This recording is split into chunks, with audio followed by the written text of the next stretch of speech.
اعوذ باللہ السمیع العلیم من الشیطان الرجیم من ہمزہ ونفخہ ونفثہ بسم اللہ الرحمن الرحیم یا ایہا الذین آمنوا اتقوا اللہ حق تقاتہ ولا تموتن الا وانتم مسلمون یا ایہا الناس اتقوا ربکم الذی خلقکم من نفس واحدۃ وخلق منہا زوجہا وبث منهما رجالا كثيرا ونساء واتقوا الله الذي تساءلون به والأرحام إن الله كان عليكم رقيبا يا أيها الذين آمنوا اتقوا الله وقولوا قولا سديدا يصلح لكم أعمالكم ويغفر لكم ذنوبكم ومن يطع الله ورسوله فقد فاز فوزا عظيما۔ یہ الحمدللہ رمضان المبارک کا مہینہ چل رہا ہے اور آج دوسرے عشرے کا پہلا دن ہے، 11واں روزہ ہے۔ ہمارے ہاں اس حوالے سے بھی بڑے عجیب نظریات پائے جاتے ہیں۔ لوگ یہ سمجھتے ہیں کہ رمضان کا پہلا عشرہ رحمت ہے، دوسرا عشرہ مغفرت ہے اور تیسرا عشرہ جہنم سے آزادی ہے۔ یہ بات لوگوں کے درمیان معروف اور مشہور ہے، حالانکہ نبی علیہ الصلوۃ والسلام کی کسی صحیح حدیث میں یہ بات ثابت نہیں ہے۔ کسی بھی صحیح حدیث سے یہ بات پایہ ثبوت کو نہیں پہنچتی، اور ویسے بھی یہ بات انسانی عقل اور لاجک کے بھی خلاف ہے کہ صرف شروع کے 10 دن رحمت کے ہوں اور درمیان کے 10 دن مغفرت کے ہوں اور آخری 10 دن جہنم سے آزادی کے ہوں۔ ایسا نہیں ہے۔ رمضان کا پورا مہینہ رحمت ہے، رمضان کا ایک ایک لمحہ رحمت ہے، ایک ایک گھڑی رحمت ہے، رمضان کا پورا مہینہ مغفرت ہے۔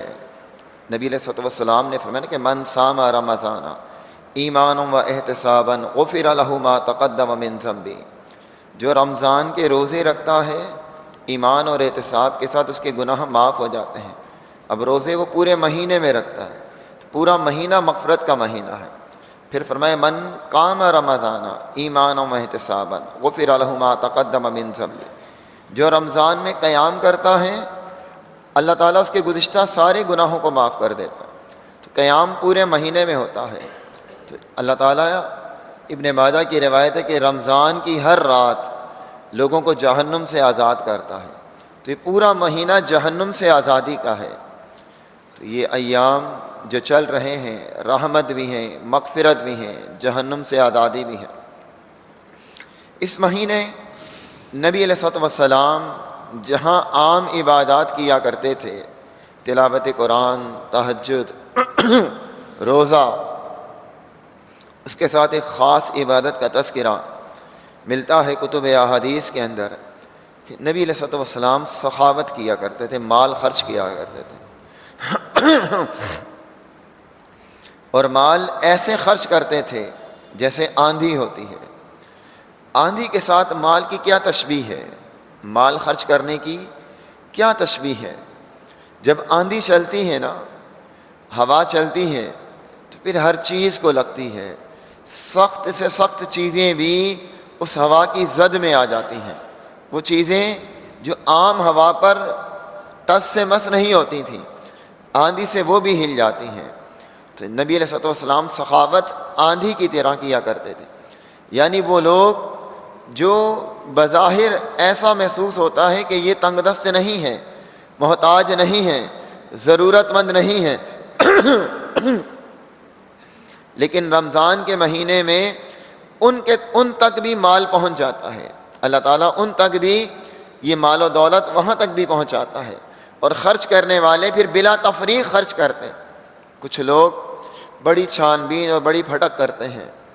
یہ ایک علیحدہ بات ہے کہ جو لوگ پیشہ ور فقیر ہیں، جو لوگ مال جمع کرتے ہیں، انہیں نہیں دینا چاہیے، وہ تو مال جمع کر رہے ہیں۔ اور نبی علیہ الصلوۃ والسلام کی حدیث ہے کہ جو مال جمع کرنے کے لیے مانگتا ہے وہ قیامت والے دن اس حال میں آئے گا کہ اس کے چہرے پر گوشت نہیں ہوگا، صرف ہڈیاں ہوں گی۔ تو جو مال جمع کرنے کے لیے مانگ رہا ہے اس کے ساتھ تعاون نہیں کرنا چاہیے۔ ہاں، جو ضرورت مند آپ کو محسوس ہوتا ہے آپ کے آس پاس رشتہ داروں میں، محلے والوں میں، اب اسے دے دیں، زیادہ کریدنے کی کوشش نہ کریں۔ کیوں؟ اگر ایک شخص اللہ کے نام پر آپ سے مانگ رہا ہے، بات کو سمجھیے گا، اور وہ آپ کو دھوکہ دے کر مال لے جاتا ہے، ضرورت مند تو نہیں تھا لیکن اس نے دھوکہ دیا اور مال لے گیا، کوئی بات نہیں، اللہ کے نام پر ہی تو دھوکہ کھایا نا آپ نے، کسی اور کے نام پہ تو نہیں کھایا نا۔ آپ مارکیٹ میں ایک چیز لینے جاتے ہیں، برانڈڈ سوٹ لینے جاتے ہیں، جوتی لینے جاتے ہیں، کپڑا لینے جاتے ہیں، آپ کہتے ہیں جی مجھے گل احمد چاہیے، اوریجنل گل احمد چاہیے۔ آپ نے سوٹ خریدا، اس نے 8,000 روپے کا سوٹ دیا آپ کو، آپ گھر آئے، آپ درزی کے پاس لے گئے، درزی اس کو ایکسپیرینس تھا، ایکسپرٹ تھا، اس نے کپڑا دیکھا، کہا کہ 2 نمبر ہے، مہر ہے گل احمد کی، کپڑا اچھا ہے لیکن ہے 2 نمبر۔ آپ کو دھوکا، دکھ ہوتا ہے نا کہ آپ گل احمد کے نام پر دھوکا کھا گئے، آپ غلط چیز لے آئے اتنے مہنگے داموں، لیکن آپ برداشت کرتے ہیں، سلواتے ہیں، اسے پہنتے ہیں، کوئی حرج والی بات نہیں، تھوڑا سا دکھ ہوتا ہے لیکن پھر وہ روٹین میں آ جاتا ہے۔ تو جب آپ ایک کمپنی اور برانڈ کے نام پر دنیا میں دھوکا کھا سکتے ہیں، تو اگر اللہ کے نام پر کوئی آپ سے مانگ رہا ہے، آپ اس کو اگر دے دیتے ہیں تو یہ دھوکا آپ کے لیے نقصان دہ نہیں ہے، یہ دھوکا بھی آپ کے لیے نقصان دہ نہیں ہے۔ صحیح بخاری کی روایت ہے، نبی علیہ الصلوۃ والسلام فرماتے ہیں ایک شخص صدقہ لے کر نکلا اور اس نے وہ صدقہ زانیہ عورت کو دے دیا۔ صبح لوگوں میں یہ بات پھیلی کہ رات زانیہ کو کوئی صدقہ دے گیا، اب وہ بیچارہ پریشان کہ میرا صدقہ تو زانیہ کو چلا گیا، تو فائدہ ہی نہیں ہوگا، بدکارہ عورت کو دے دیا۔ کہا کل پھر دوں گا۔ دوسرے دن نکلا، رات کو خاموشی سے صدقہ دے دیا، جس کے ہاتھ میں دیا تھا وہ چور تھا، اب وہ پھر پتہ چلا یہ تو چور کو صدقہ چلا گیا، پھر پریشان کہ میرا مال تو پھر غلط ہاتھوں میں چلا گیا۔ تیسرے دن پھر نکلا، یہ صحیح بخاری کی روایت ہے، اب وہ صدقہ لے کر نکلتا ہے اور ایک مالدار کو دے دیتا ہے، پھر صبح پتہ چلتا ہے کہ صدقہ تو مالدار کو مل گیا، پھر پریشان کہ میرے تینوں صدقے بیکار چلے گئے۔ مگر اسے بتایا جاتا ہے کہ تینوں صدقے بیکار نہیں ہوئے، جس زانیہ کو دیا تھا جب اسے صدقہ ملا تو اس نے زنا چھوڑ دیا، وہ مال کی وجہ سے بدکاری کی طرف جا رہی تھی، اللہ نے اسے مال پہنچا دیا، وہ زانی زنا سے توبہ کر لیتی ہے تو اس کا صدقہ فائدے میں ہوا نا۔ جس چور کو ملا وہ چوری کی طرف جا رہا تھا، لیکن جب اسے صدقہ مل گیا تو اس نے چوری سے توبہ کر لی، اور جس مالدار کو ملا وہ کنجوس تھا، مال خرچ نہیں کرتا تھا، لیکن جب اسے کسی نے صدقہ دیا تو اسے بھی یہ احساس پیدا ہوا کہ میں بھی اللہ کی راہ میں مال خرچ کروں، تو اس نے بھی مال خرچ کرنا شروع کر دیا۔ تو تینوں صدقے جو بظاہر اسے محسوس ہوتا تھا کہ یہ غلط ہاتھوں میں گئے ہیں، لیکن اللہ تعالیٰ نے ان تینوں کا اسے اجر بھی دیا اور ان تینوں کے ذریعے 3 لوگوں کی اصلاح بھی ہو گئی۔ تو اللہ کے نام پر جو دھوکہ ہوتا ہے اس دھوکے میں بھی فائدہ ہوتا ہے۔ تو یہ رمضان کا مہینہ مال خرچ کرنے کا مہینہ ہے۔ اصل میں مال کے حوالے سے ہمارے ہاں بڑی عجیب تاثرات پائے جاتے ہیں۔ کچھ لوگ تو یہ سمجھتے ہیں کہ مال بہت بری چیز ہے، اسے جمع کرنا، کمانا، اس کے لیے محنت کرنا، کوشش کرنا بالکل اپنے آپ کو جہنم کی طرف لے جانے والی بات ہے، مال سے نفرت کرنی چاہیے، مال کی محبت نہیں ہونی چاہیے۔ کچھ لوگ یہ نظریہ رکھتے ہیں، یہ نظریہ سراسر اسلام کے خلاف ہے، یہ نظریہ سراسر اسلام کے خلاف ہے۔ کیوں خلاف ہے؟ اللہ تعالیٰ قرآن مجید میں یہ بات ارشاد فرماتا ہے وَإِنَّهُ لِحُبِّ الْخَيْرِ لَشَدِيدٌ، 30ویں پارے میں قرآن مجید کی آیت ہے۔ اللہ فرماتا ہے کہ انسان مال کی محبت میں بڑا شدید ہے، وَإِنَّهُ لِحُبِّ الْخَيْرِ لَشَدِيدٌ، انسان مال کی محبت میں بہت شدید ہے، بہت سخت ہے۔ تو مال کی محبت تو فطرتاً ہے، قدرتاً ہے، اس کا تو اللہ نے قرار کیا ہے قرآن میں کہ انسان مال کی محبت میں بڑا شدید ہے۔ تو پتہ یہ چلا کہ مال کی محبت بری نہیں۔ اور ایک اور اہم نقطہ بتاؤں، قرآن مجید میں بے شمار مقامات پر مال کو خیر کہا گیا، مال کو خیر کہا گیا ہے۔ یہاں بھی لفظ یہی ہے وَإِنَّهُ لِحُبِّ الْخَيْرِ لشدید، انسان خیر کی محبت میں بڑا شدید ہے. یہ خیر مال ہے، مال کو خیر کہا گیا ہے. تو مال جمع کرنا، مال کی محبت کرنا یہ غلط نہیں ہے. اگر مال جمع کرنا غلط ہوتا، مال کو کمانا غلط ہوتا تو اسلام میں زکوٰۃ کا نصاب ہی نہ ہوتا. اسلام میں زکوٰۃ کا نصاب نہ ہوتا. زکوٰۃ پتہ کب دی جاتی ہے؟ دنیا میں تو ہم اگر کوئی چیز خریدتے ہیں نا 100 روپے کی تو 17% 18% ہمارا ٹیکس ہمیں دینا پڑتا ہے. آپ اگر ایک چیز آج خریدیں گے نا 100 روپے کی تو آپ کو 17-18% ٹیکس دینا پڑے گا.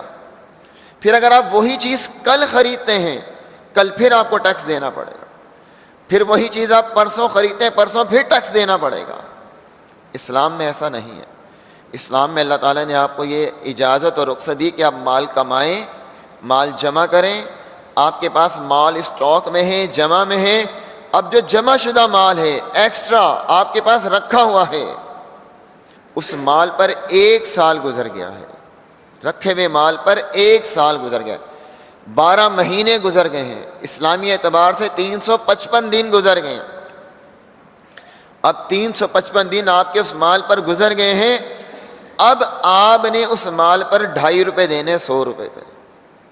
اس مال پر کتنا دینا؟ 2.5 روپے. دنیا میں کتنا ٹیکس دیتے ہیں؟ 17%. اللہ سال میں ایک بار 2.5% مانگ رہا ہے. تو اگر یہ مال کا جمع کرنا غلط ہوتا، ناجائز ہوتا، تو اسلام میں زکوٰۃ کا نصاب ہی نہ ہوتا، زکوٰۃ کا قانون اور کلیہ ہی نہ ہوتا. پھر اسلام کے اندر وراثت کے مسائل ہیں. اللہ تعالیٰ نے وراثت کے مسائل رکھے. یوصیکم اللہ فی اولادکم للذکر مثل حظ الانثیین. فرمایا کہ جو مال تم چھوڑ جاؤ اس میں تمہارے بیٹے اور بیٹیوں کا یہ حصہ ہے، تمہارے ماں باپ کا یہ حصہ ہے، تمہاری بیوی کا یہ حصہ ہے. یہ سارے مسائل اللہ تعالیٰ نے سورہ نساء میں بیان کیے. تو اگر مال کو جمع کرنا غلط ہوتا تو اللہ کیوں کہہ رہا ہے مال چھوڑ جاؤ؟ یہ نقطہ ہی غلط ہوتا کہ مال جمع کیوں کیا. تو مطلب مال جمع کرنا غلط نہیں ہے، بلکہ یہ تو اتنی بڑی سعادت ہے. آپ حیران ہوں گے میں کیسی باتیں کر رہا ہوں کہ لوگ تو کہتے ہیں مال مال ایسی چیزیں. میں دوسرے نقطے کی طرف بھی آؤں گا انشاءاللہ، دوسرا نقطہ بھی آپ کو بتاؤں گا. یہ اتنی بڑی سعادت ہے کہ نبی علیہ الصلوۃ والسلام فرماتے ہیں کہ صرف 2 شخص ہیں اس زمین پر جن پر رشک کیا جا سکتا ہے، جن کے بارے میں انسان یہ سوچ سکتا ہے کہ کاش اللہ مجھے بھی ایسا بنا دے. بس 2 شخص ہیں اس زمین پر. کسی اور کے بارے میں ہم ایسا نہیں سوچ سکتے کہ ہم بھی ایسے بن جائیں، ہمارے پاس بھی ایسا کچھ ہو. وہ 2 شخص کون ہیں؟ جسے اللہ نے قرآن دیا ہے، علم دیا ہے، حدیث دی ہے.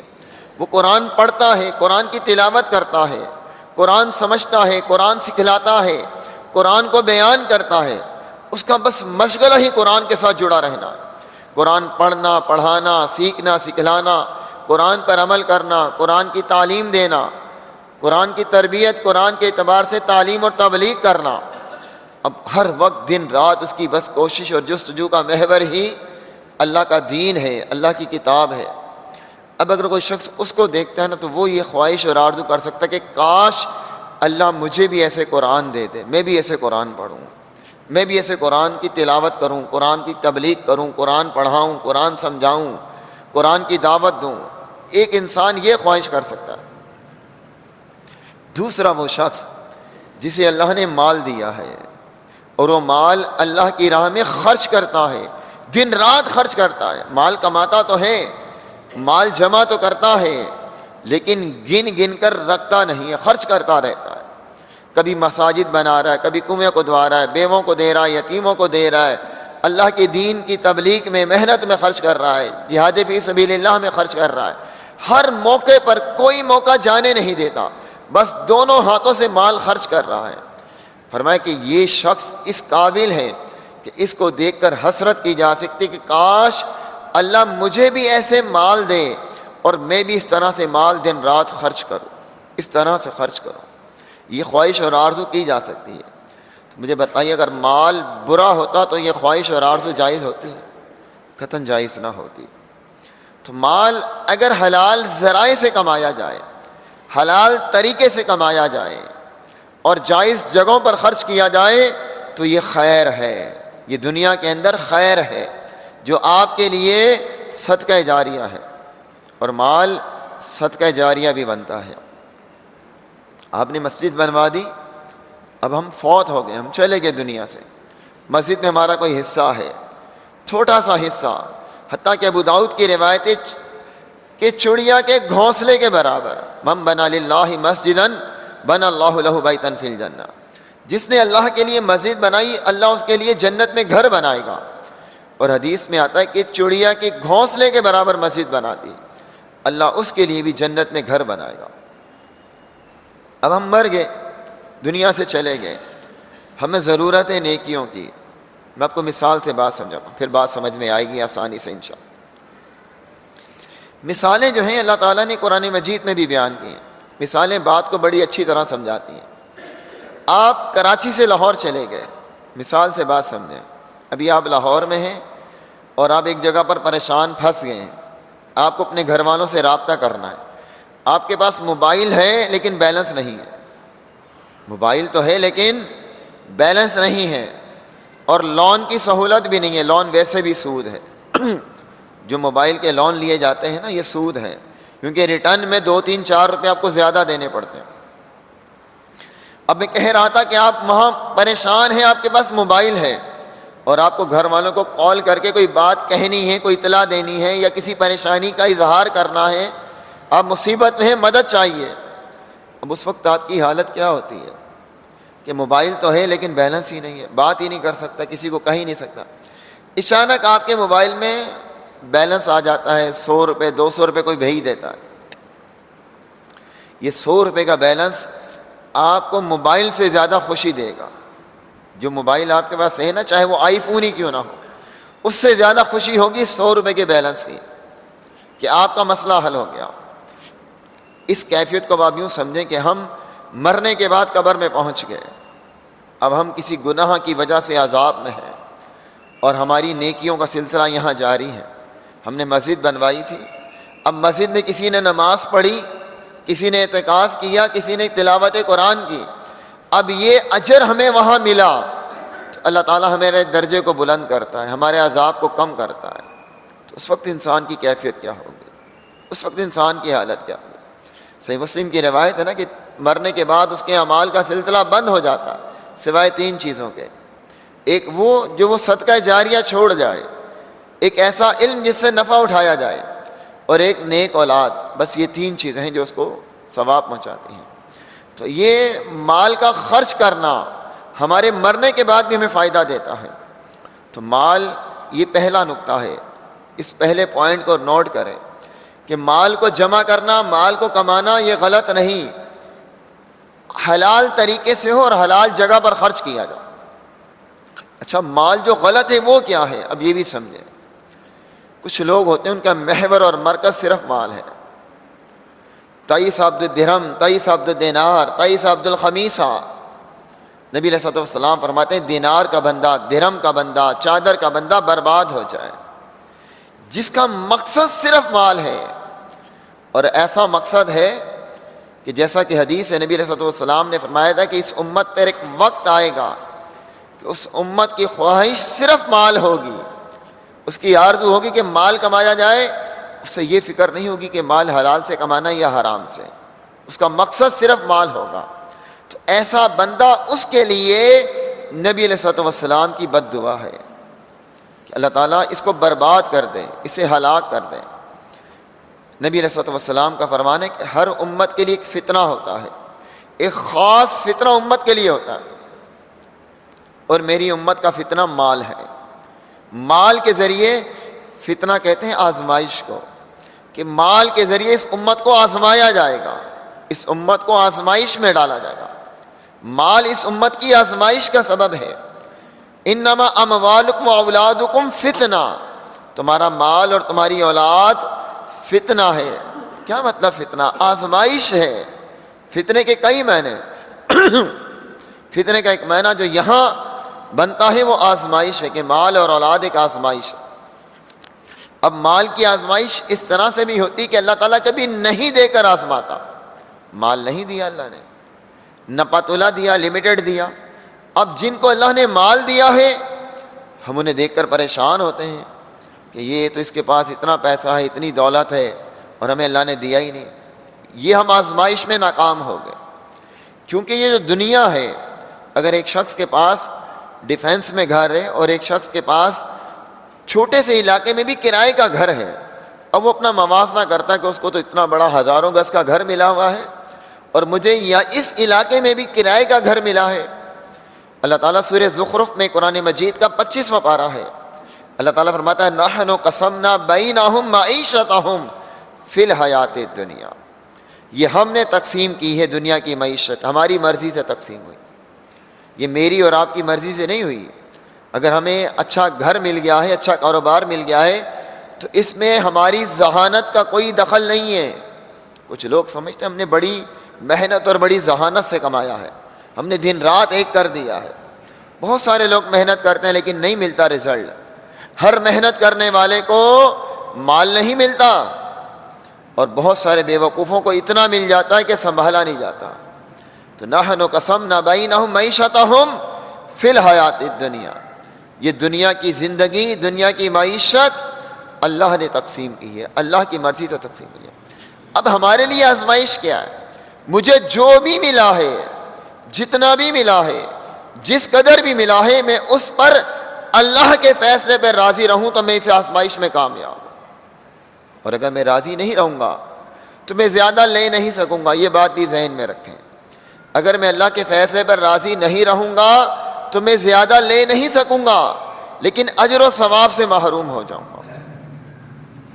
اور یہ مال ایسی چیز ہے کہ اگر آپ کے پاس سونے کی 2 وادیاں ہوں، وادی کہتے ہیں 2 پہاڑوں کے درمیان جو بستی ہوتی، ادھر بھی پہاڑ اور ادھر بھی پہاڑ، اور درمیان میں جو زمین ہوتی ہے اسے وادی کہا جاتا ہے۔ جیسے وادی نیلم، جن لوگوں نے دیکھا ہے وہ وادی کہ پہاڑوں کے بیچ میں پوری بستی ہے۔ 1 کلو سونا جو ہے نا، 1 کلو سونا وہ 2 کروڑ روپے کا، اس وقت 2 کروڑ روپے کا 1 کلو سونا، اور 1 کلو سونا اتنا سا بنتا ہے، صرف اتنا سا۔ تو وادی جو ہے وہ ٹنوں اور منوں کے حساب سے کھربوں روپے کی ہوگی، کیلکولیشن بھی فیل ہوگی، وہاں کیلکولیٹر کام نہیں کرے گا۔ کسی کے پاس اتنا مال ہو، اتنا سونا ہو، لیکن اس کی ہوس اور حرص جو ہے پیٹ کی وہ نہیں بھرے گی۔ الہاکم التکاثر حتی زرتم المقابر، انسان کو زیادتی کے چکر نے ہلاکت میں ڈال دیا ہے۔ حتی زرتم المقابر، حتیٰ کہ وہ قبروں میں جا پہنچتا ہے۔ یہ ہماری جو ہوس اور حرص ہے نا، یہ صرف قبر کی مٹی بھر سکتی ہے۔ ہم سوچتے ہیں نا غربت کی حالت میں اللہ بس ایک اچھا سا گھر دے دے اور کچھ نہیں چاہیے، نہیں، پھر ہوس اور بڑھ جائے گی، حرص اور بڑھ جائے گی، یہ بڑھتی رہے گی۔ بنی آدم کے پیٹ کو سوائے قبر کی مٹی کے کوئی اور چیز نہیں بھر سکتی۔ جب یہ قبر میں جاتا ہے پھر یہ ہوس اور حرص پھر ختم ہوتی ہے، اس سے پہلے ختم نہیں ہوتی۔ تو اب یہاں کیا نقطہ سمجھ میں آیا؟ جامع ترمذی کی ایک اور روایت ہے، نبی علیہ الصلوۃ والسلام نے فرمایا کہ اگر 2 بھوکے بھیڑیے بکریوں کے ریوڑ میں چھوڑ دیے جائیں تو وہ اس ریوڑ کا اتنا نقصان نہیں پہنچاتے جتنا 2 چیزیں انسان کے دین کا نقصان پہنچاتی ہیں۔ وہ 2 چیزیں کیا ہیں؟ ایک مال کی ہوس اور ایک عہدے کی ہوس۔ اچھا 2 بھوکے بھیڑیے کہا، یہاں بھی ایک بڑا اہم نقطہ ہے۔ بھیڑیا جو ہوتا ہے نا وہ دوسرے بھیڑ کو دیکھ کر وہی کرتا ہے، اس وجہ سے ہمارے یہاں معاشرے میں جملہ بولا بھی جاتا ہے کہ بھیڑ چال ہے۔ بھیڑ چال کیوں کہا جاتا ہے؟ کہ ایک بھیڑ نے جو کام کرنا ہے نا، سب بھیڑوں نے وہی کام کرنا ہے، سب نے وہی کرنا ہے۔ بھیڑ چال اسی وجہ سے کہتے ہیں کہ بس جو ایک نے کرنا ہے سب نے وہی کرنا ہے۔ تو فرمایا کہ 2 بھوکے بھیڑیے، اب ایک بھیڑیا بکری کو چیر پھاڑ کر رہا ہے نا، تو دوسرے نے بھی وہی کرنا ہے۔ تو بکریوں کے اس ریوڑ کو اتنا نقصان بھیڑیے نہیں پہنچائیں گے جتنا نقصان یہ 2 چیزیں انسان کے دین کو پہنچاتی ہیں۔ کون سی 2 چیزیں؟ مال کی ہوس اور عہدے کی ہوس۔ یہاں اگر ہم کتاب و سنت کا مطالعہ کریں تو پتہ یہ چلتا ہے کہ وہ مال جو ناجائز ہو اس کی ہوس نقصان پہنچاتی ہے، وہ عہدہ جو ناجائز ہو اس کی ہوس نقصان پہنچاتی ہے۔ جائز مال کے لیے محنت اور کوشش کرنا یہ قطعاً غلط نہیں ہے، تو مال کی حوث اور عہدے کی حوث اگر ناجائز ہو تو انسان کے دین کو نقصان پہنچا. تو مال اگر برے طریقے سے کمایا جائے، برے راہ میں کمایا جائے، بری راہ میں خرچ کیا جائے تو یہ انسان کے لیے وبال ہے. جامع ترمذی کی صحیح روایت نبی علیہ الصلوۃ والسلام فرماتے ہیں قیامت والے دن بنی آدم کے قدم ہل نہیں سکیں گے جب تک اللہ کو 5 باتوں کا جواب نہ دے. ان 5 باتوں میں 2 باتیں مال کے حوالے سے ہیں. 2 باتیں مال کے حوالے سے ہیں. ایک بات تو یہ ہے، یہ پوچھا جائے گا مال کمایا کہاں سے ہے، مال کہاں سے کمایا ہے. ایک لمحے کے لیے رک جائیں، جو ہم نے گزشتہ کیا وہ چھوڑ دیں، سب کچھ چھوڑ دیں. اس وقت جو کچھ ہمارے پاس ہے، آج کے دن اپنا بینک بیلنس، اپنا گھر، اپنی دکان، اپنی جیب یہ چیک کریں کہ ہمارے پاس جو پیسے ہیں وہ 10,000 ہیں، 20,000 ہیں، 50,000 ہیں. اگر ان پیسوں کے متعلق کوئی ہم سے یہ پوچھے کہ یہ مال کہاں سے کمایا ہے، اس کا حساب دو اور چیک کرو کہ تم نے صحیح جائز کمایا یا ناجائز، ہمارے ہاتھ پیر پھولنا شروع ہو جائیں گے. ہم پہلے تو بولیں گے تو ہوتا کون ہے حساب لینے والا، پھر ہم دل ہی دل میں سوچیں گے کہ یہ تو ہم نے وہاں غلط کیا تھا، یہ ہم نے اس کے ساتھ غلط کیا تھا، یہ تو ہم نے اچھا نہیں کیا کاروبار میں. ہمارے دل کی دھڑکن تیز ہو جائے گی.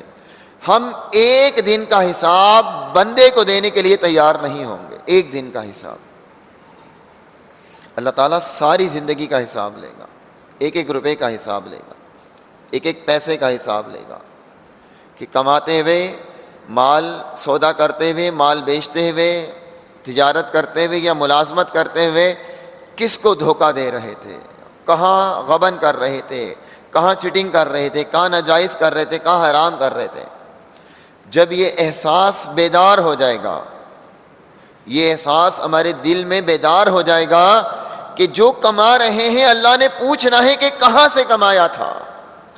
میرے خیال میں کوئی مومن حرام کی طرف نہیں جائے گا، کوئی ایمان والا ناجائز کی طرف نہیں جائے گا. اچھا صرف اللہ نے یہی نہیں پوچھنا کمایا کہاں سے تھا، اللہ نے اگلا سوال بھی کرنا کہ خرچ کہاں کیا تھا. ہم کہتے ہیں شادی بیاہ پہ، غمی پہ، اپنے دوستوں کے ساتھ ہمارا مال ہے، ہماری مرضی. جہاں ایک کام 100 روپے میں ہو سکتا ہے ہم 10,000 میں کرتے ہیں، لوگوں کو بتانے کے لیے کہ ہمارے پاس پیسہ ہے، لوگوں کو باور کرانے کے لیے. کوئی پوچھے بھائی یہ کیوں؟ بھائی اللہ نے دیا بہت ہے، اللہ نے دیا ہے، اللہ نے اس کا حساب لینا ہے. یہ جو خرچ کر رہے ہو اللہ نے اس کا حساب لینا ہے. تو یہ نقطہ اگر ذہن میں آ جائے گا پھر انسان ناجائز کی طرف نہیں جائے گا. اب یہ 2 باتیں ہو گئیں، دونوں نقطے آ گئے سمجھ میں. اب ہم بات کو آگے بڑھاتے ہیں. تھوڑا سا ٹائم اور لوں گا آپ کا انشاءاللہ، زیادہ وقت نہیں لوں گا. پہلا نقطہ یہ کہ مال کمانا غلط نہیں ہے اگر وہ حلال اور جائز طریقے سے ہو. مال کا جمع کرنا غلط نہیں ہے اگر اس کا حق دیا جائے، اس میں زکوٰۃ دی جائے. دوسرا نقطہ یہ کہ مال کو غلط طریقے سے کمانا غلط ہے، غلط طریقے سے جمع کرنا غلط ہے. اب اگلی بات کیا ہے کہ جو مال ہمارے پاس ہے، جو ہم نے کمایا ہے، جمع کیا ہے، اس مال کو کیا کرنا ہے؟ اس مال کو اللہ کی راہ میں خرچ کرنا. خرچ کرنے کا طریقہ، بات جہاں سے شروع ہوئی تھی کہ رمضان کا مہینہ سخاوت کا مہینہ ہے. نبی علیہ الصلوۃ والسلام سرخ آندھی سے بھی تیز مال خرچ کیا کرتے تھے. اب خرچ کرنے کے بارے میں جو باتیں آتی ہیں، نبی علیہ الصلوۃ والسلام نے فرمایا کہ قیامت والے دن اللہ کے عرش کے سائے کے نیچے 7 افراد ہوں گے. ان میں سے ایک شخص وہ ہوگا جو مال خرچ کرتا ہے دائیں ہاتھ سے، بائیں کو پتہ نہیں چلتا. اس قدر خاموشی کے ساتھ کرتا ہے، کسی کو پتہ نہیں چلتا. ہمارے ہاں یہ چیز نہیں ہے. ہم خرچ کرتے ہیں تو ڈھنڈورا پیٹ کر. ہم نے تو ایک اور نظریہ بنا لیا، لوگوں نے خود بنایا، قرآن و سنت سے ثابت نہیں ہے، بلکہ کسی ضعیف حدیث میں بھی نہیں ہے، میرے علم میں تو نہیں. کسی کو پتہ چلے تو مجھے ضرور بتائے. ہم کہتے ہیں زکوٰۃ دیتے ہوئے بتا کے دینا چاہیے. یہ بات نہ قرآن میں نہ حدیث میں، میرے علم میں کسی ضعیف حدیث میں بھی نہیں ہے. جبکہ اللہ کیا کہتا ہے؟ اللہ فرماتا ہے کہ یا ایھا الذین آمنوا لا تبطلوا صدقاتکم بالمن والعذا، اے ایمان والو اپنے صدقات احسان جتا کر اور تکلیف دے کر ضائع نہ کرو۔ اب سکے بھائی کو زکوٰۃ دے سکتے ہیں، اگر علیحدہ رہتے ہیں، علیحدہ کماتے ہیں، کھاتے پیتے ہیں، میرا بھائی ہے، سکا ہے، چھوٹا بھائی ہے، اب میں اسے زکوٰۃ دوں، تنگ دست ہے، میں اسے کہوں کہ بھائی یہ لو، یہ زکوٰۃ کے پیسے یہ لے لو، بتاؤ اسے تکلیف ہوگی یا وہ خوش ہوگا؟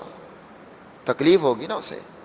اللہ کیا فرماتا ہے؟ لا تبطلوا صدقاتکم بالمن والعذا، اپنے صدقات تکلیف دے کر اور احسان جتا کر ضائع نہ کرو۔ جس کو صدقہ دیا جائے اسے تکلیف نہیں دینی، اگر آپ اسے تکلیف دیں گے تو آپ کا اجر ضائع ہو جائے گا۔ سورہ بقرہ کی آیت ہے، قرآن مجید کی 3 پارے کی۔ ہم صدقات دیتے ہوئے سیلفی لے رہے ہوتے ہیں، اب بیچارہ سوچتا ہے میری تصویر سوشل میڈیا پہ گھومتی رہے گی، یہ بھی اسے تکلیف دیتے ہیں نا، یہ بھی اس کے لیے تکلیف کا باعث ہے۔ ہم اسے آٹے کا تھیلا دے رہے ہیں، اسے صدقہ دے رہے ہیں، ہم اسے تکلیف دے رہے ہیں۔ اسلام اس بات کو قطعاً پسند نہیں کرتا، بلکہ اگر آپ نے اسے جتا دیا کہ میں نے تجھے یہ دیا تھا، میں نے تجھے یہ دیا تھا، میں نے تیرے ساتھ یہ بھلائی کی تھی، آپ کا بھائی ہے، آپ نے بتا دیا، جتا دیا۔ نبی علیہ الصلوۃ والسلام فرماتے ہیں، صحیح مسلم کی روایت ہے، قیامت والے دن اللہ اس شخص کی طرف نظر رحمت ہی نہیں کرے گا جو احسان کر کر جتلاتا ہے۔ آپ کا صدقہ بھی ضائع ہو گیا، آپ اللہ کی رحمت سے محروم بھی ہو گئے، تو اس سے تو اچھا تھا کہ یہ صدقہ کرتے ہی نہ، کم از کم وہ ضائع تو نہ ہوتا، اللہ کی رحمت سے محروم تھا نہ ہوتے۔ تو مال خرچ کرنے میں پہلا نقطہ کیا ہے؟ خاموشی کے ساتھ، رازداری کے ساتھ خرچ کیا جائے۔ داہنا ہاتھ خرچ کرے تو بائیں کو خبر بھی نہ ہو، بس آپ خرچ کریں، آپ کو پتا ہو۔ اگر بیوی خرچ کر رہی تو شوہر کو بتانا ضروری نہیں ہے کہ میں نے یہ صدقہ دیا، شوہر خرچ کر رہا ہے تو بیوی کو بتانا بھی ضروری نہیں ہے۔ ہم نے تو مسجد میں پنکھا بھی لگوایا نا، تو ہم بیٹھے ہوں تو بولیں دیکھو کتنا اچھا پنکھا ہے، بالکل آواز نہیں ہے، 8,000 کا لے کر آیا تھا میں۔ یہ بتانے کا مقصد یہ تھا کہ آپ کو پتہ چل جائے یہ پنکھا میں نے دیا ہے، جو میرا اجر تھا میں نے اس کو ان لفظوں میں ضائع کر دیا۔ کوشش ہونی چاہیے کہ نیکی کو چھپائیں، جیسے ہم گناہ کو چھپاتے ہیں ایسے نیکی کو چھپانا چاہیے۔ گناہ ہم کیوں چھپاتے ہیں؟ ہماری بے عزتی ہوگی، یہی مقصد ہے نا۔ نیکی کو چھپائیں ورنہ بھی ہماری بے عزتی ہوگی، ہم ریاکاری کی وجہ سے قیامت والے دن رسوا ہوں گے۔ گناہ ہم اس وجہ سے چھپاتے ہیں کہ دنیا میں رسوا نہ ہو جائیں، نیکی اس وجہ سے چھپائیں کہیں قیامت والے دن رسوا نہ ہو جائے۔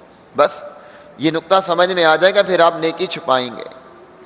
پھر اللہ کی راہ میں خرچ کرنا، یہ آپ کے لیے واپسی آنے کا سبب ہے، واپس آنے کا سبب ہے۔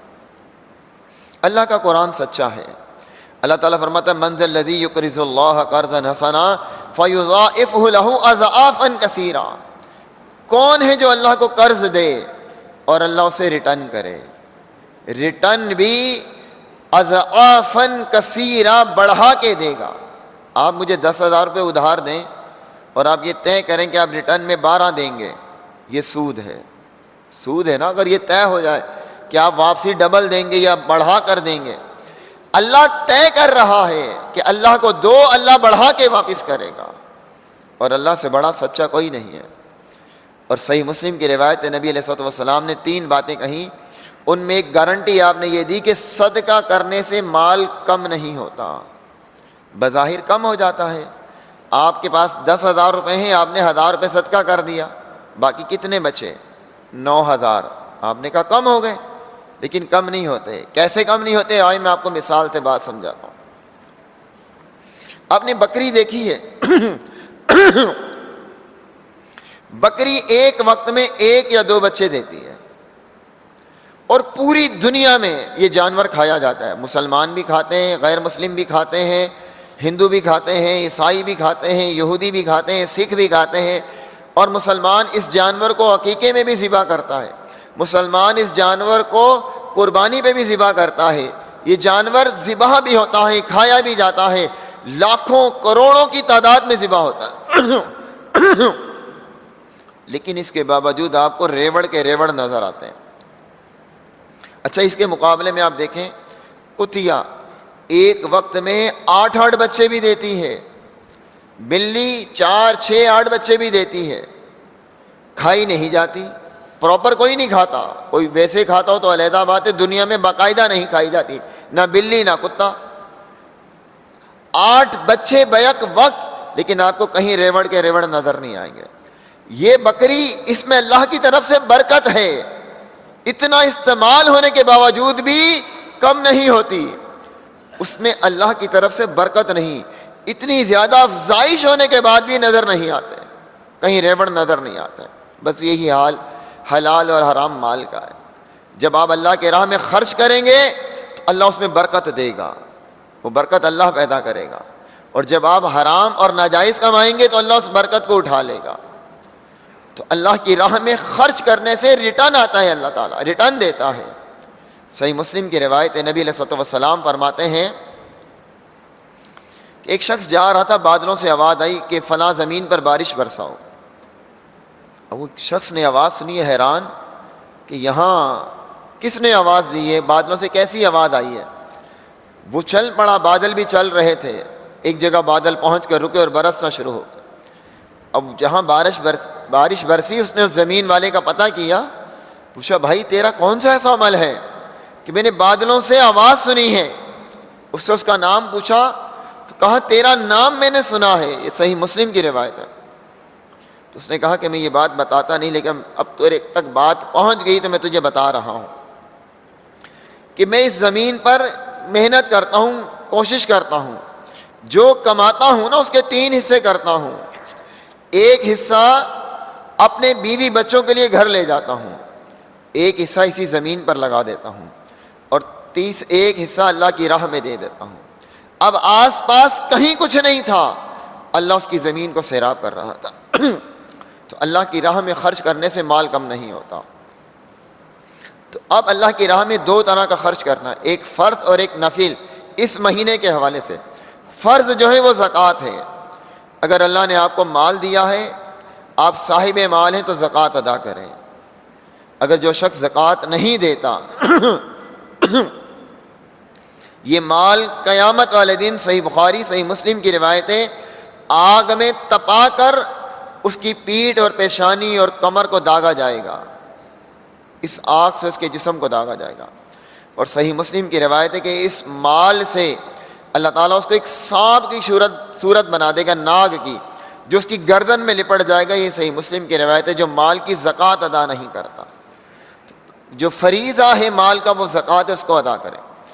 دوسرا ہے مال کا وہ سبب جو اللہ تعالیٰ نے اس مہینے میں ہم پر کیا ہے، اس میں 2 چیزیں ہیں، ایک ہے فدیہ اور ایک ہے صدقۃ الفطر۔ فدیہ کیا ہے؟ اللہ تعالیٰ نے جب روزے فرض کیے تھے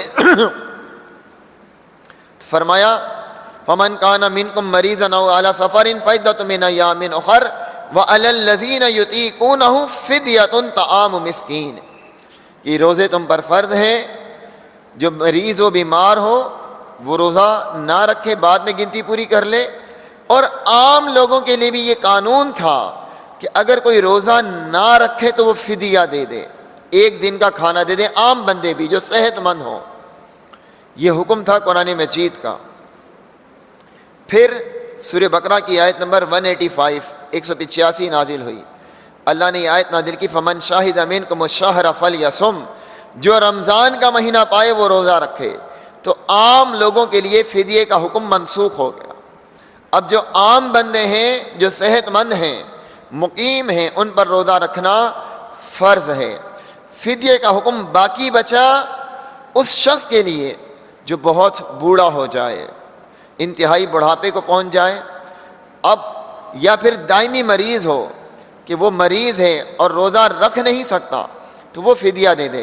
فدیہ 1 دن کا کھانا ہے، 1 روزے کا فدیہ 1 مسکین کا کھانا ہے۔ فدیۃ طعام مسکین۔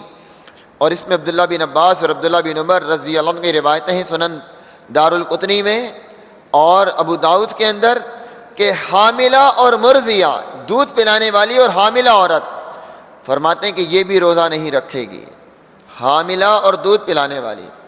ہم سوچتے تھے کہ ان کو روزے کی چھوٹ کیوں دی گئی، تو پتہ کیا نقطہ سمجھ میں آیا؟ اللہ تعالیٰ کی رحمت سمجھ میں آئی اس بچے کے لیے جو بھی دنیا میں نہیں آیا۔ اللہ اس بچے کے لیے بھی رحیم اور رحمت کرنے والا ہے۔ اللہ نے اس کی ماں کے لیے روزے میں تخفیف کر دی، پھر جب وہ دنیا میں آ گیا ماں کا دودھ پی رہا ہے، اللہ نے پھر تخفیف کر دی کہ یہ روزہ نہ رکھے۔ عبداللہ بن عمر کہتے ہیں ان کی بیٹی نے حاملہ تھی، بہقی کی روایت ہے، دارالقطنی کی روایت ہے، دارالقطنی کی روایت ہے کہ ان کی بیٹی نے روزہ رکھا ہوا تھا، حاملہ تھی۔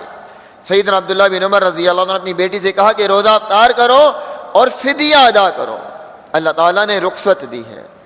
تو وہ حاملہ، دودھ پلانے والی، یا ایسا مریض جو دائمی مریض ہو، بعض لوگ گردے کے مریض ہوتے ہیں، دل کے مریض ہوتے ہیں، انہیں دوائی بار بار لینی ہوتی ہے، بغیر دوا کے ان کا گزارا نہیں ہے، اب وہ فدیہ ادا کرتے ہیں۔ فدیہ کیا ہے؟ ایک مسکین کا کھانا۔ سیدنا انس بن مالک، بعض لوگ یہ سمجھتے ہیں کہ نہیں جی ہم روزہ ہی رکھیں گے، اپنے آپ کو مشقت میں، تکلیف میں ڈال کر روزہ رکھنا یہ نیکی نہیں ہے، اپنے آپ کو اذیت میں ڈال کر روزہ رکھنا یہ نیکی نہیں ہے۔ نبی علیہ الصلوۃ والسلام سفر میں تھے، عصر کی نماز ہو چکی تھی، کچھ لوگوں پر روزہ دشوار ہوا تو آپ نے عصر کے بعد بھی روزہ افطار کر لیا، صحیح بخاری کی روایت۔ تو اپنے آپ کو تکلیف میں ڈالنا یہ نیکی نہیں۔ تو انس بن مالک رضی اللہ تعالیٰ عنہ صحابی رسول ہیں، صحیح بخاری کی روایت 4505 حدیث نمبر ہے، 4505۔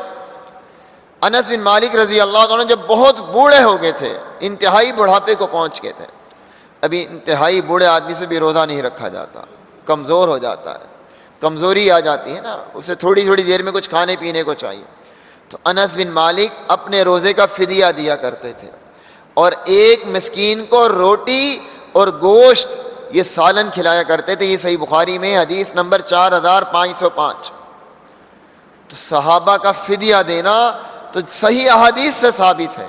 تو اس کنڈیشن میں اگر کوئی آ جاتا ہے تو وہ فدیہ دے گا، وہ فدیہ ادا کرے گا۔ اچھا، ایک صورت یہ ہے کہ ایک شخص صحت مند ہے، اب وہ مسافر ہے، وہ سفر میں یا بیمار ہو گیا، اب عید کے بعد اسے اتنا وقت اور مہلت نہیں ملی کہ وہ روزے رکھ سکے، اس کا انتقال ہو گیا، فوت ہو جاتا۔ ایک شخص نبی علیہ الصلوۃ والسلام کے پاس آئے اور کہا کہ میری والدہ، ان پر کچھ روزے تھے جو رہ گئے تھے رمضان کے، انہوں نے نہیں رکھے، تو کیا کریں ان کا؟ تو آپ نے فرمایا کہ اللہ کا قرض زیادہ اس بات کا حقدار ہے کہ اس کو ادا کیا جائے۔ اگر لوگوں کا قرض ہوتا تو کون ادا کرتا؟ وارث۔ تو یہ اللہ کی طرف سے جو روزے فرض ہیں اس پر قرض ہیں، اب اس کے ورثہ رکھیں گے یہ روزے، اس کے جو وارث ہیں، جو مال کے وارث بنتے ہیں، وہی اس بات کے وارث بنیں گے کہ وہ یہ روزے رکھیں گے، یہ روزے ادا کریں گے۔ تو فدیہ بیمار کے لیے، جو دائمی بیمار ہو، انتہائی بوڑھے شخص کے لیے، حاملہ کے لیے، دودھ پلانے والی کے لیے وہ فدیہ دے گی، اور ایک دن کا کھانا، ایک وقت کا کھانا، ایک روزے کا فدیہ ہے۔ یہ فدیہ نہیں جو ہمارے یہاں معروف ہے کہ ہم کسی اور کو روزہ رکھوا دیتے ہیں، ہم سمجھتے ہیں کہ کسی اور کو روزہ رکھوا دو، کسی اور کو افطار کروا دو، ہمارا روزہ ہو گیا، یہ کانسیپٹ نہیں ہے۔ اچھا، ایک چیز اور ہے، آخری بات کر کر اپنی بات ختم کرتا ہوں۔ صدقۃ الفطر، جسے ہم فطرہ کہتے ہیں، جو رمضان کے آخر میں ادا کیا جاتا ہے، نبی علیہ الصلوۃ والسلام نے صحیح بخاری کی روایت ہے، صدقۃ الفطر ہر ایک پر فرض قرار دیا ہے، آزاد ہو یا غلام، بچہ ہو یا بوڑھا، مرد ہو یا عورت، ہر ایک کے لیے فرض ہے۔ اب اگر کوئی شخص غریب اور تنگ دست ہے، جس کے پاس مال ہی نہیں ہے، تو اب لوگ اگر اس کو مال دے دیتے ہیں، لوگ اس کی مدد کرتے ہیں، اسے مال دے دیتے ہیں، اب اس کے پاس مال آ گیا ہے تو وہ اس مال میں سے خرچ کرے۔ صدقۃ الفطر خرچ کرنے کا بہترین طریقہ اجناس ہے، کہ اجناس جو ہے تقریباً 2.25 سیر، جو کشمش، گندم جو ہے، یا کھجور، پنیر جو ہم استعمال کرتے ہیں، اور فرمایا کہ یہ روزوں کے اندر جو کمی اور کوتاہی ہو جاتی ہے یہ اس کا کفارہ ہے۔ اور دیکھیں یہاں بھی ایک بڑا اہم نکتہ ہے، نماز کے اندر آپ نماز پڑھتے ہیں نا، نماز کے اندر کمی اور کوتاہی کا بعد میں کوئی کفارہ نہیں رکھا گیا کہ آپ یہ کام کرو تو نماز کی کمی اور کوتاہی کا کفارہ بنے۔ نوافل اور سنت اور وتر ہیں، ان کا اپنا ایک علیحدہ اجر ہے، حج کی کمی اور کوتاہی کا کفارہ نہیں رکھا گیا، لیکن روزے کی کمی اور کوتاہی کا کفارہ رکھا گیا۔ کیوں؟ روزہ خاص اللہ کے لیے ہے، تو جو چیز خاص اللہ کے لیے ہے اس میں اگر کوئی کمی ہو رہی ہے تو وہ ہمارے اس فطرے سے اللہ اسے ختم کر دے گا، اس کمی کو اللہ پورا کر دے گا۔ تو یہ فطرہ عید کی نماز سے پہلے ادا کرنا چاہیے، عید کی نماز سے قبل ادا کرنا چاہیے۔ بعض اہل علم کا قول یہ ہے کہ یہ مال کی صورت میں یعنی کرنسی کی صورت میں بھی ادا کیا جا سکتا ہے۔ یحییٰ بن معین ابن معین کا قول ہے، محدث ہیں، کہ چاندی کی صورت میں بھی دیا جا سکتا ہے۔ امام بخاری نے بھی صحیح بخاری میں اس طرح کے باب باندھے ہیں کہ فطرہ رقم کی صورت میں بھی دیا جا سکتا ہے، مال کی صورت میں بھی۔ تو عید کی نماز سے پہلے اور اس کا سب سے بہترین وقت عید کے دن سے ایک دن پہلے ہے، 1 یا 2 دن پہلے، وہ اس کا بہترین وقت ہے۔ اس وقت یہ فطرہ ادا کیا جائے۔ اور اگر کوئی شخص عید کی نماز سے پہلے ادا نہیں کر سکا، عید کی نماز اس نے پڑھ لی، پھر اس کو فطرے کا ثواب نہیں ملے گا، پھر یہ عام صدقہ ہوگا، عام صدقہ۔ اب اس میں کوشش ہماری یہ ہونی چاہیے کہ ہمارے رشتہ دار، جو ہمارے رشتہ دار ہیں، تنگ دست ہیں، محتاج ہیں، پریشان حال ہیں، ہم ان کے ساتھ مدد کریں، ان کے ساتھ کوآپریٹ کریں۔ ضروری تو نہیں کہ آپ انہیں بتا کر دیں کہ ہم آپ کو فطرہ دے رہے ہیں، ہم آپ کو زکوٰۃ دے رہے ہیں۔ عید سے 1-2 دن پہلے ان کے گھر چلے جائیں اور انہیں ایسی خطیر رقم دیں کہ ان کی مشکلات حل ہو جائیں۔ اس میں آپ کے لیے دوہرا اجر ہے، ایک رشتہ داری کا اور ایک مال خرچ کرنے کا۔ تو یہ معاملات فطرے کے حوالے سے اور فدیہ کے حوالے سے، زکوٰۃ کے حوالے سے، پھر نفلی صدقات کے حوالے سے اس مہینے کے اندر بڑے اہتمام کے ساتھ کرنے چاہیے۔ اللہ تعالیٰ مجھے اور آپ کو توفیق عطا فرمائے۔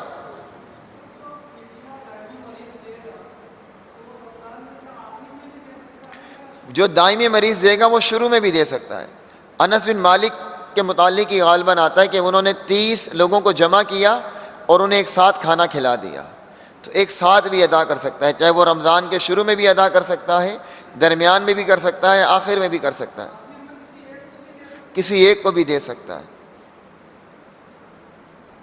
کوئی اور بات اگر کسی کے ذہن میں ہے تو پوچھ لیں۔ ایک منٹ، فدیہ ایک ٹائم کا کھانا ہے، ایک وقت کا کھانا ہے۔ اگر آپ 2 وقت کا دیں تو وہ بھی صحیح ہے، لیکن آپ پر جو لازم ہے وہ ایک وقت کا ہے، ایک ٹائم کا کھانا۔ اگر کوئی شخص جو ہے اس پر نصاب جو ہے ہوگا وہ یہ زکوٰۃ کا، اور اگر وہ چاہتا ہے کہ میرے پاس جو بھی رقم ہے ٹھیک ہے تو میں اس کی جو ہے زکوٰۃ کر سکتا ہے وہ ایسا۔ بعض روایتیں ایسی آتی ہیں، جیسے ابو داؤد کی روایت ہے، نبی علیہ الصلوۃ والسلام کے پاس ایک عورت آئی، اس کے ساتھ اس کی بیٹی تھی، اس نے سونے کے کڑے پہنے ہوئے تھے، تو نبی علیہ الصلوۃ والسلام نے کہا کہ ان کی زکوٰۃ دیتی ہو؟ تو کہا نہیں، تو کہا کہ تمہیں اس کے بدلے آگ کے کڑے پہنائے جائیں گے، تو اس نے وہ کڑے اتار کر دے دیے۔ بعض محدثین نے اس روایت کو ضعیف کہا ہے، لیکن ایک ام سلمہ کی روایت آتی ہے، ام سلمہ رضی اللہ عنہ کے پاس ایک پازیب تھی سونے کی، تو ام سلمہ رضی اللہ عنہ نبی علیہ الصلوۃ والسلام سے پوچھتی ہیں کہ کیا یہ کنز ہے، یعنی وہ خزانہ ہے جس سے جسم کو داغا جائے گا؟ تو نبی علیہ الصلوۃ والسلام نے فرمایا اگر اس کی زکوٰۃ دے دی جائے تو پھر یہ کنز نہیں۔ بعض نے اس کو بھی ضعیف قرار دیا ہے، لیکن شواہد کی بنیاد پر یہ روایتیں بیان کی جاتی ہیں۔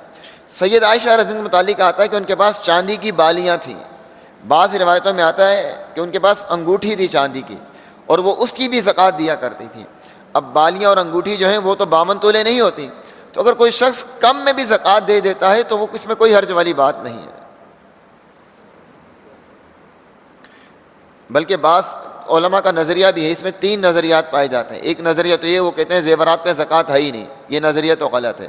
ایک نظریہ یہ کہ 7.5 تولے سونے پر 52 تولے چاندی پر ہے، اور ایک نظریہ بعض اہل علم کا یہ بھی کہ آپ کے پاس جتنا بھی زیور ہے نا، چاہے وہ کم بھی کیوں نہ ہو، اس کی زکوٰۃ دے دیں۔ ٹھیک ہے جی، اللہ تعالی ہم سب کو عمل کی توفیق دے۔ سبحانک اللہم و بحمدک، اشہد ان لا الہ الا انت، استغفرک و اتوب الیک۔